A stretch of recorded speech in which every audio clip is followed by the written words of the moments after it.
County Shasta College Humanities. How are things going? It is December 9th. We've got another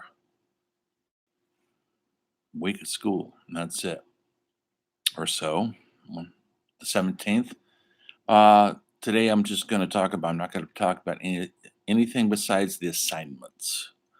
Uh, I'll do my summation next week of the class. I'm sure you're all looking forward to that.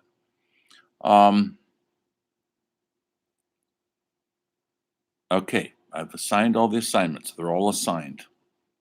Everything is open right now. The things you need to know. The quiz. Yes, you have a quiz. Look at the quiz. Everything's due next week, so don't wait to the last minute though. Because if I don't get it by Monday, you don't get to hand it in. There's no late assignments on these. The quiz. 3 questions. Each question has 2 parts. I tried to make it a broad section of stuff we've studied this year, starting with Shakespeare, going into music. Might as well do the Beatles. This is their big year for the documentary on the Beatles, and we did pop music, and then we end up with modern artist Andy Warhol. So each question has 2 parts. 15 points. Each part is worth 2.5, 2.5 points. Okay, so here's the deal. When you look at it, and I asked you, what was the culture like that influenced Shakespeare during his time? Simply means what's going on in the world around Shakespeare that has inspired him to write these legendary plays like Hamlet and Macbeth and King Lear. What's inspiring him? What's he seeing?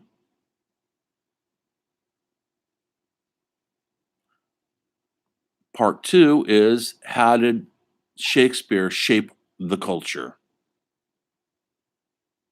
Essentially, what's his influence on the culture?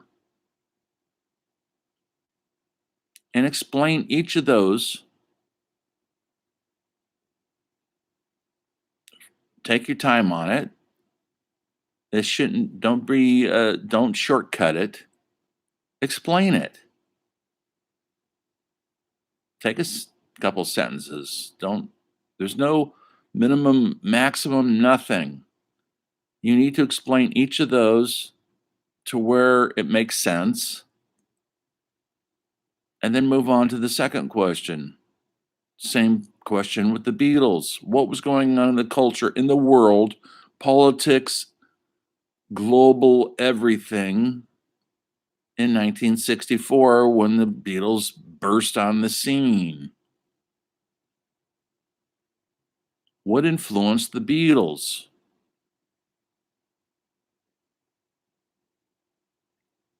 Part 2 is, how did the Beatles shape the culture? That's our culture right now, or then 50 years ago. Are they still shaping the culture? This is not just you guessing. This is you doing a bit of research on this. Maybe you don't care about the Beatles or Shakespeare. That's neither here nor there. This is not your personal opinion. This is based on what you've read in the book about artists, about Shakespeare. The Beatles aren't in the book, but music is. Modern Times is in the book. All you have to do is look at some interviews or some selections on YouTube, read up on it. You know how to do it by now. The third question, same question with an artist, a painter, Andy Warhol. What shaped Andy Warhol's world? what was going on in the world around him that made him who he is. Part two is, how did Andy Warhol shape the culture?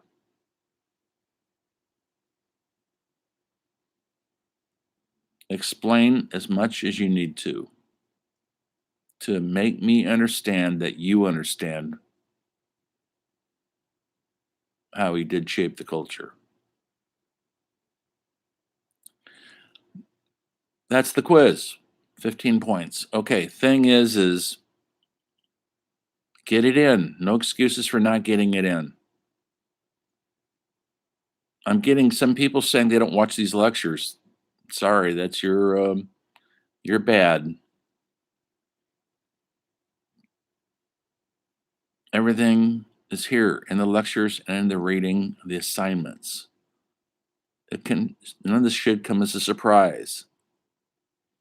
All the entire time I've been lecturing about what goes on in the culture that influences these Picasso, these great filmmakers, painters, artists, musicians, Beethoven, everything.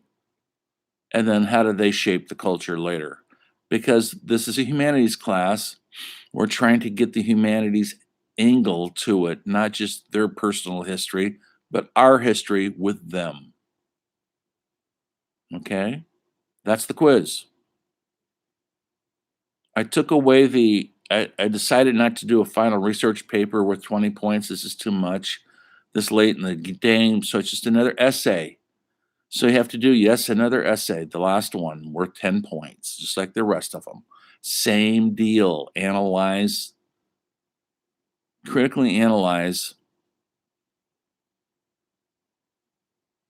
a film, Citizen Kane, 1941, Orson Welles film. You have to watch the film. It's out there in the streaming services. It's on YouTube. Yeah, you might have to pay a fee. It's not much. You might be able to find it free somewhere. That's the best I could do. I used to show it in class because I have a copy, but I can't do that anymore. Look at Canopy, possibly Chess College.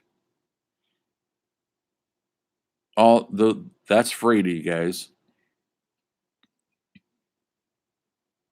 Watch the movie and look at it. Take notes. What is the camera doing? What is the script telling us?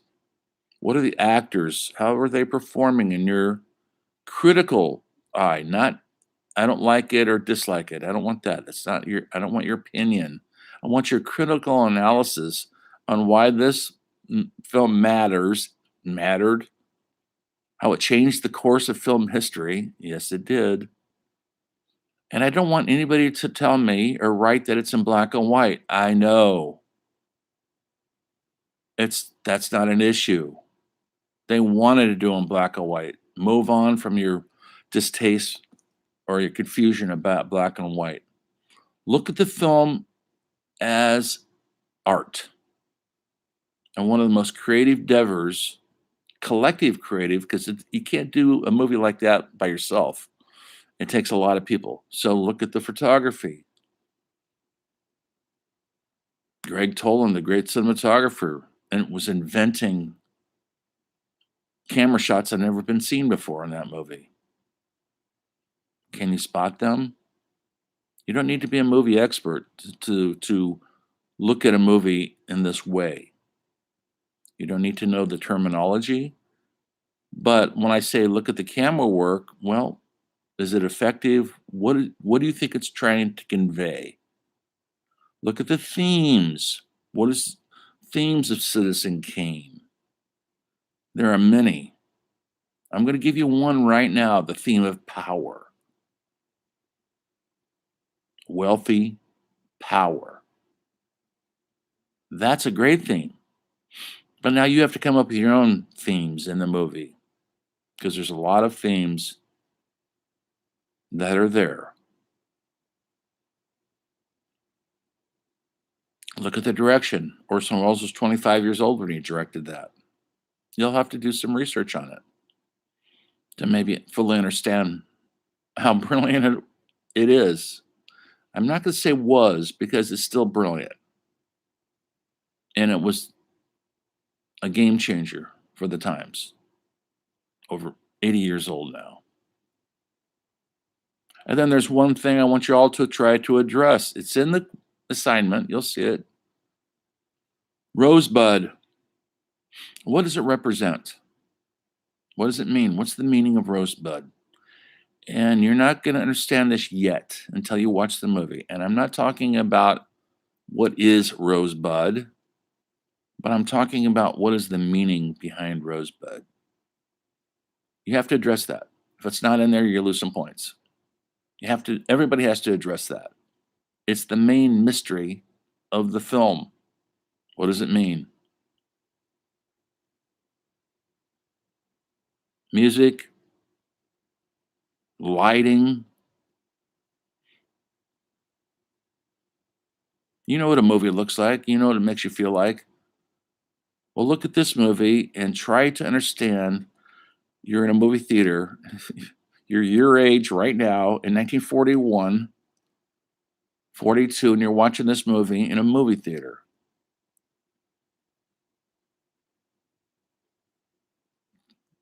Try to take it from that point of view, not from today's point of view, looking back. And don't try to put today's technical or your knowledge of film or what you like in movies right now on this film that's 80 years old. Try to accept this film for what it is. Just like accepting Shakespeare, just like accepting the Beatles and Andy Warhol. Those are all from the past. Look at the times. So that's your last essay, okay? Then your journal and reflection. I have talked about this for 17 weeks. I posted an example of the journal on announcements at the very first of the course. It's there. Go look for it. That's what your journal should look like. 17-week course, there should be 17 entries. If you missed a week, tell me you missed the week. Don't try to fake your way through an entry. What's the point? Be honest. Anybody could be dishonest and skate by. What's the point of education? What's the point of anything? Honesty will get you everything.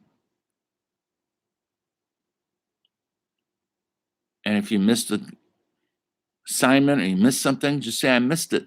I don't need an excuse. We all have families. We all get sick. We all have issues, jobs. We have other things getting in the way. That's fine. I missed it. So you make your entry, what we did that week. What did I talk about in my lectures? What did you read in the book? What did you watch? Did you watch a documentary? Did you write a paper?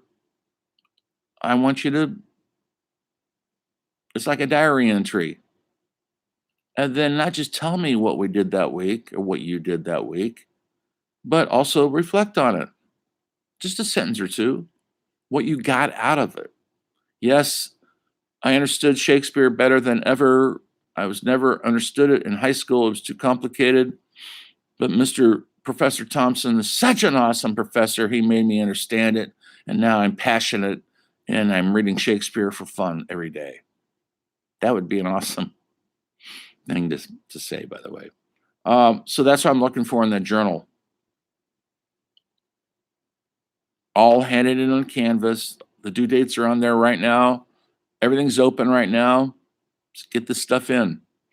It's going to take me a good week to grade it all. So I'll talk about that next week. But that's the three things you're done. It's going to be a big weekend, I know. That's how it goes on these courses, the big crunch towards the end. So I hope that helps. If you don't watch this lecture, you won't get this information. And yes, I know some of you aren't seeing the lectures.